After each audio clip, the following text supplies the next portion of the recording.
To be a leader requires one thing and one thing only: followers. That's it.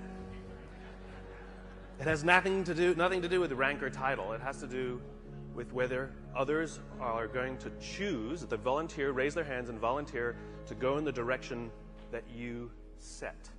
We can force people to do things. We can whip them into shape or offer them all kinds of carrots and sticks to get them to do things. But at the end of the day, a true leader is the one where others raise their hand and say, I will follow you. The question is, why should anyone follow you? Now, the human animal is like a company. If we want to get certain behaviors out of the organization, out of people, we give them certain incentives or disincentives. We are exactly the same. If you want someone to perform, if you want them to hit a goal, we set the target, we set the goal, and we offer them some sort of bonus if they get there, and we incentivize the behavior. If we threaten someone with a punishment, we disincentivize the behavior. Wait till your father comes home. You know, anyone who's a parent with gold stars or bonuses or all kinds of things, we're used to this. This is normal. The human body works exactly the same way. If you've ever had a feeling of love, trust, joy, fulfillment, status, pride, those are all chemically produced feelings. They're chemically produced incentives trying to get us, the human body's trying to get us to do certain things to get us to cooperate. Tangible matters. We can only see the things we have words for, right? And this is why the leader must provide a clear vision. Why are we doing this? Why are we in business in the first place? What is the point of growing the company that you're growing? Everybody talks about, what's your goal? Growth. What's the point of the growth? In other words, you have a company. Why do you have that company? What is the value your company is offering to others? And what do you want your company to leave behind when you're gone? There has to be a purpose for why your company exists beyond the things you make, beyond the things you do, beyond the money you make. You had the purpose when you founded the company, otherwise you wouldn't have taken the crazy risk to start it with the overwhelming chance of failure. And people wouldn't have given you blood, sweat, and tears if they didn't believe in you, because you were the alpha, you had the vision, you had the strength, and they wanted your protection. And they joined you, and they gave you their blood, sweat, and tears because you gave them a sense of purpose and belonging and protection. You have to know why you do what you do, and this is what the leaders do. And the more they can put it into words, the clearer they can put it into the words, the more we can see it. Again, we can only see the things we have words for. And so when you can put these things into words, other people can see them. I have a dream. Martin Luther King put into words the vision, seeing he had. The rest of us could see it too, and now could focus all of our attention, all of our efforts on getting it done. And every metric, and this is the purpose of metrics, every metric we use it's not about the metric. Metrics are supposed to measure progress. In other words, each metric is the tree getting a little bigger. Each metric is us getting a little closer to the gazelle. We get another little shot of dopamine. Each metric shows us that we're getting closer to the vision. It's not just about the numbers at the end of the year. How did we do? We're up. Good. Towards what? Towards what? We don't know what we're getting closer to. And it makes work unfulfilling. Don't know what we're working towards. Dopamine. We don't care if we let down the goal. Like if we have a goal that we have to achieve for work and we miss the goal, do we feel bad that we let the numbers down? No. We feel bad that we let somebody we love down. We feel bad that we let down our boss, we let down our parents, we let down our coach, we let down our drill instructor. We feel bad when we let down a human being. Accountability is never to a number. Accountability is to a person. And if there is no relationship with the person who's supposed to look after us and the person we're supposed to be working for, then we don't feel accountable. And this is where leadership becomes really, really important. You see, when we give selflessly to those in our tribe, offering them protection, because that's all anybody wants at work. They want to feel safe, comfortable, protected. Think about it as a parent. You know, back in those days, there were no countries, there were no corporations, there were no companies. They didn't exist. There's only one thing that pre-existed all of those things. The family. That's all we had. Each other. Think about it. What do we say to our children? You don't get to choose your children. Some of them are funny looking. Some of them not that smart. Okay? Those are the kids you got. Sorry. You get to pick your employees, but you don't get to pick your children, and yet it doesn't matter who your kids are, whether they're the best looking or not, whether they're the smartest or not, whether they're strongest or not. You give them undying love.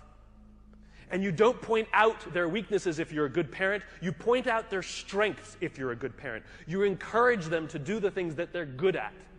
And you hold them up, and sometimes you let them fail and learn for themselves, and sometimes you discipline them, and sometimes you prop them up, and sometimes you push them, and sometimes you let them go. And more than anything else, all we want for our children is to achieve more than we could have achieved. And we will do that by providing them support, a feeling of safety, a feeling of protection. Well, guess what? It ain't no different at work. Stop saying our company is like a family. It is a family. And you are the mother and you are the father. And the minute you hire someone, you must give them undying love, and you must work tirelessly to see that they can achieve more than you could ever have imagined yourself achieving. Those are the best leaders. That's what it means to be a servant leader. Any company, any CEO that says to me proudly, "We put our customers first," I always say, then that means you put your employees at least second. We put people first. Human beings come first, not numbers. We sacrifice people to save the numbers, but we don't sacrifice the numbers to save the people. A little bit backwards. And yet when we are willing to sacrifice the numbers to save people, you watch what happens to the people. There's a guy by the name of Bob Chapman in St. Louis, Missouri, who runs a company called Barry Waymiller. It's a $1.6 billion private company with 20% year-over-year growth for the past 20 years. Warren Buffett has 6%. What is Bob's secret? He is obsessed about people. He doesn't even talk about what his company does. It happens to be heavy manufacturing, large capital expenditure machinery. When Kimberly-Clark wants to buy a machine to make toilet paper, they make the machine. Huge, huge blue-collar, sort of good old-fashioned American manufacturing. When the financial crisis hit, Bob's company lost 30% of their revenues off the top. Boom, gone. They could not afford their labor pool at all. And so they sat down and they said, "Oh my God, do we have to have layoffs?" And Bob refused. And so they implemented a furlough program where every employee from CEO to secretary had to take 4 weeks of unpaid time off. They didn't have to take it consecutively, and they could take it whenever they wanted. Those who could afford it more would trade with those who could afford it less. It was remarkable. And Bob told the company, "It's better we should all suffer a little than any of us should have to suffer a lot." As human beings, we are biologically designed to cooperate, and we want to help each other. When you give someone the responsibility, when you put them in a position of power or authority for their responsibility, they rise up. Why? Because we all want to feel that our lives have value. We all want to feel that our lives and the work that we do is valuable to the tribe. We all want to know that our company needs us. But we don't make people feel needed, and we don't make their work feel necessary because we take all the responsibility and we don't let them have it. And when people feel fulfilled, when we make them feel necessary and they feel proud because something got done, because they were a part of it, they will give more and more and more and more. People in the Marine Corps are willing to give their lives for people they barely know because they've learned to trust each other. When you show up at Paris Island or in San Diego for the first day of boot camp and you're standing there in the yellow footprints, the drill instructor will yell in your face this far away from you, and the first words they hear, the words I, me, my, are no longer in your vocabulary. They will be replaced with we, together, and us. They are taught that success does not come by yourself. It only comes in a group. There's an old African proverb, to go fast, go alone. To go far, go together. We're all talking about how quickly we're growing our companies. But how long will your company last? 80% of the Dow Index are 35 years or younger. Sure, we build fast-growing companies, but they don't last. I watched it. I went to the Crucible and watched these Marines. The Crucible is their final test before they become Marines. They're out for 56 hours. They get 3 meals, a total of 8 hours sleep the entire time. They're exhausted. They're tired. They're dirty. They're working hard. And you watch a fire squad of 4 guys making their way under barbed wire and shots fired and all of this mayhem and dirt and sand, and it's crazy. And they're dragging themselves across the dirt. And one of the guys is tired and starts falling back, but they have to achieve the mission. They've got to get to the other side. But what do? They stop, they go back, they grab his webbing, and they pull. They slowed themselves down because they'd rather slow down with all 4 than go fast with 3. To go fast, go alone. To go far, go together. The next time somebody says, what are your goals? Stop saying to increase top-line revenues by $1 million or $10 million or whatever you want to do next year. And start saying, we're building a company that's going to last 100 years. Watch the changes that happen inside the company. Devote yourself not to firing people, but to give them an opportunity to contribute. And if they fail, help them up. And if they fail, help them up. And if they fail, help them up. And if you really think they're incompetent and you really don't believe they fit your culture, why did you hire them? Because of their resumes or because they belong? We should treat hiring like adopting a child.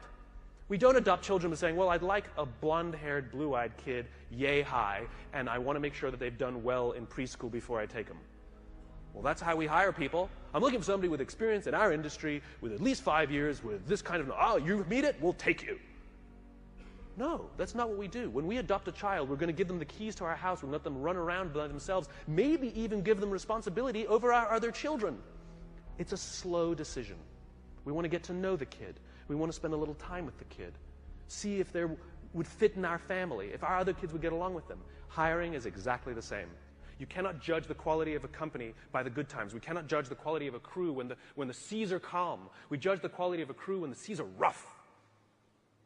And numbers will never come to your aid. Ever. People will. If things are going great and everything's growing and you feel that everyone's disposable, guess what? They think the same about you. It's reciprocal. It's always balanced. Time and energy. Roam the halls. Implement policies where if you have something to say somebody, not just the exchange of information, if you want to pay someone a compliment, if you want to ask somebody a question about their work, not about some fact like what time's the meeting, you do not send emails. You stand up, you walk the 35 feet, and you walk into their office and say, hey, quick question for you. That thing that you did for the client, can you just tell me a little more about it because I have a client meeting? I promise you the relationships that will form simply because people are giving time and energy. It's too quick to send an email. It's too easy. If I come over to your house for dinner, and a day later I send you this beautiful email how grateful I am for the dinner that you made for me, or if I sent you a handwritten note with the exact same words, which one makes you feel better? The handwritten note. It's not the words. It's not the intention. It's the time and energy we take. And if you think you're too busy to give time and energy to your people, then they're too busy to give time and energy to you. It is a balanced equation. I imagine a world in which the vast majority of people wake up every single morning inspired to go to work and come home every single day fulfilled by the work that they do. I believe that loving our jobs is a right, not a privilege. Why should it be just the lucky few who get to love going to work? It is an entitlement that we all have. And by saying love our jobs, it doesn't mean we have to like them every day. We love our children every day, we don't like them every day. Right? We don't have to like every day, it can be hard, but we get to love it every day. And the thing that makes us love our jobs is not the work that we're doing. It's the way we feel when we go there. We feel safe, we feel protected, we feel that someone wants us to achieve more and is giving us the opportunity to prove to themselves and to ourselves that we can. This is the world that I imagine. This is why I do these talks, because I'm just a cog in the wheel, a cog in the machine. I'm just a small piece of the jigsaw puzzle. I come to speak to the nice people like yourselves because you're the ones who are running companies. You're the ones who are in control of the cultures that you're building. You're the ones who determine who you hire and who you don't. Are you hiring based on skills? You're hiring based on culture. I come and share these ideas with you with the hope that some of you will try some of these things, and over the course of time, you will watch your own cultures improve and the people love coming to work. Oh, and by the way, it's good for innovation, it's good for progress, and it's good for profit, aside. So I thank you very much.